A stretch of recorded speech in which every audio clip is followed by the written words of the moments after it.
hi friends welcome to Hema's kitchen Telugu నేను మీ హేమ ఈ రోజు వీడియోలో బెండకాయ పులుసు ఎలా తయారు చేయాలో చూద్దామండి కొత్తగా ఈ విధంగా ఒకసారి ట్రై చేసి చూడండి టేస్ట్ చాలా బాగుంటుంది సో లెట్స్ స్టార్ట్ ముందుగా ఒక గిన్నెలోకి ఒక గరిట ఆయిల్ వేసుకోండి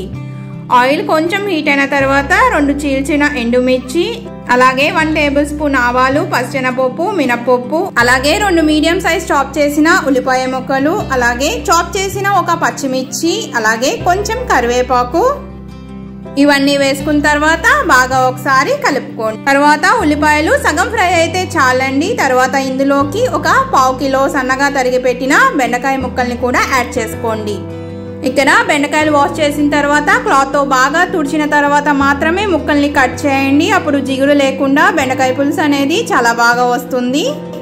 బెండకాయలు వేసుకున్న తర్వాత ఒక 2 మినిట్స్ లో ఫ్లేమ్ లో పెట్టుకొని ఫ్రై చేయండి తర్వాత చింతపండు రసం కోసం 2 నిమ్మకాయలంత చింతపండుని తీసుకొని ఒక అరగంట సేపు నీళ్ళల్లో వేసుకుని నానబెట్టి ఉంచండి చింతపండు రసం అనేది చాలా త్వరగా వస్తుంది తర్వాత ఇక్కడ చూపిస్తున్న విధంగా చింతపండులో నుంచి చింతపండు రసాన్ని తీసుకుని 2 కప్పుల వరకు యాడ్ చేసుకోండి తర్వాత ఇందులోకి రుచికి సరిపడా ఉప్పు అలాగే 2 టేబుల్ స్పూన్స్ కారం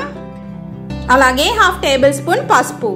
ఇలా యాడ్ చేసుకున్న తర్వాత ఒకసారి బాగా కలుపుకోండి ఇప్పుడు ఇందులోకి మసాలా సిద్ధం చేసుకోవడానికి ఒక మిక్సీ జార్లో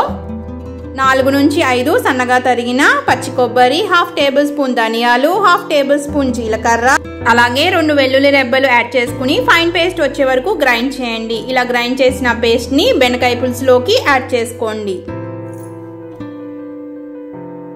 ఇప్పుడు మీడియం ఫ్లేమ్ లో పెట్టుకొని 15 నిమిషాల పాటు బెండకాయ పులుసుని కుక్ చేయండి